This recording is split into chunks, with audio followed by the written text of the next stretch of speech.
नमस्ते बच्चों। आज मैं सच्चा सपूत पाठ पूरा करने जा रही हूँ। अभी देखिए, सूर्यास्त के समय में 4 औरतें घड़े लेकर पानी भरने के लिए कुएं पर आ जाते हैं। वहीं पर स्टोन बेंच होता है ना, उधर बैठकर बातचीत करते हैं। एक औरत बोलती है, मेरा बेटा गायन में यानी बहुत अच्छा सिंगर है करके। और एक बोलती है, मेरा बेटा आधुनिक युग का भीम है करके। और एक बोलती है, मेरा बेटा विद्वान है करके। और चौथी औरत कुछ भी नहीं बोलती है। और उसी समय में ऐसे बोलते समय एक एक लड़के इधर से उधर चले जाते हैं, लेकिन उनके माँ को ध्यान तक नहीं देते हैं। उसी समय में तीसरी औरत का बेटा आता है। तीसरी औरत का बेटा भी बिना ध्यान देके चला जाता है। देखिए, आगे पढ़ती हूँ। लेकिन उसका बेटा भी उसे बिना देखे आगे निकल गया।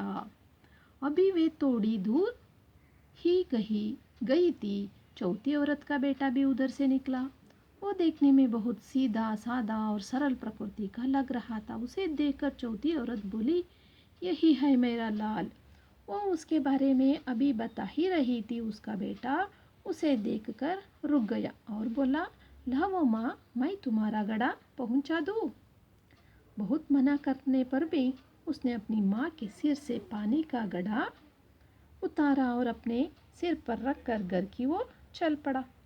तीनों औरतें चौथी औरत के बेटे को देखती रह गई। एक बूढ़ी स्त्री जो इन चारों औरतों के पीछे काफी देर से चल रही थी, उनके पास आकर बोली, देखती क्या हो, यही सच्चा सपूत है। देखिए, तीनों औरतों के बेटे चले गए और चौथी औरत का बेटा वहाँ दिखाई दिया, यानी वो उधर से इधर आ रहा था। वो देखने में कैसा था? बहुत ही सीधा साधा था, यानी उसके मुंह को देखते ही बहुत अच्छा लगता था। बहुत सिंपल सा था। वो कुछ भी क्रोधित नहीं था, कुछ भी घमंडी नहीं था। वैसे सरल प्रकृति का लग रहा था। उसे देखकर चौथी औरत बोली, यही है मेरा लाल। सी ही इज माई सन। लाल यानी सन। और उसके बारे में अभी बता ही रही थी, यानी उसके बारे में बोलने के लिए शुरू की। उसका बेटा उसको देखा, यानी अपनी माँ को देखा और बोला, लाओ माँ, मैं तुम्हारा घड़ा पहुँचा दूँ। वो अपने माँ के हाथ में बहुत भारी घड़ा, यानी it was very heavy, no? That's why he took the pot and he kept on his shoulder and he went to home.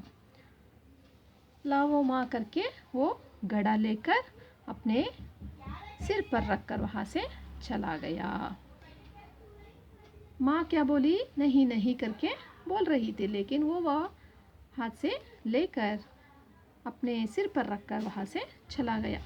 चौथी औरत के बेटे को तीन औरतें, ये तीन औरतें हैं ना, ये हमारे बच्चे हमको देखे भी नहीं, हमको ध्यान भी नहीं दिए, लेकिन ये बेटा कितना अच्छा लड़का है।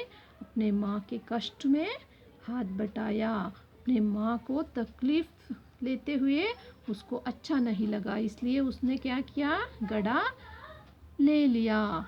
इसलिए वो अचरज में पड़ गए और वो वैसे ही देखते रह गए।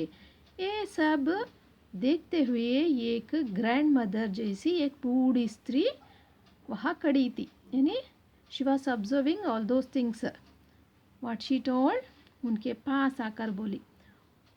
वो औरत इन चार औरतों के सामने आई और बोली, देखती क्या हो, what you are all seeing, यही सच्चा सपूत है। देखिए, ये लड़का, आप बोले ना अपने अपने बच्चों के बारे में, एक विद्वान है, एक आधुनिक युग का भीम है, और कोयल मैना नाचने की तरह गाता है मेरा बेटा करके आप बहुत बोल रहे थे ना। लेकिन ये लड़का देखिए, सीधा साधा लड़का अपने माँ के लिए कितना कष्ट उठाने के लिए तैयार रहता है। ये है सच्चा सपूत। ये बेटा गुड बेटा है, यानी अच्छा बच्चा है करके बूढ़ी औरत सब औरतों के साथ बोलती है ना बच्चों। आप भी ऐसे अपने माँ के लिए मदद करेंगे ना।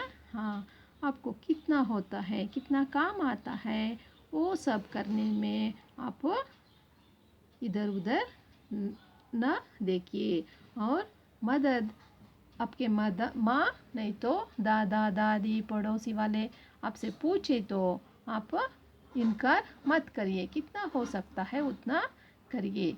तब आपको वो बहुत खुश होके आपको बहुत मिठाइयाँ भी दिलवाते हैं, गिफ्ट्स भी दिलवाते हैं, और क्या आपको दुआएं देते हैं। दुआएं यानी ब्लेसिंग्स भी देते हैं। कोई काम करने के बाद पैसा मांगना नहीं तो मिठाई मांगना ये बुरी आदत है, लेकिन मदद करना अच्छी आदत है।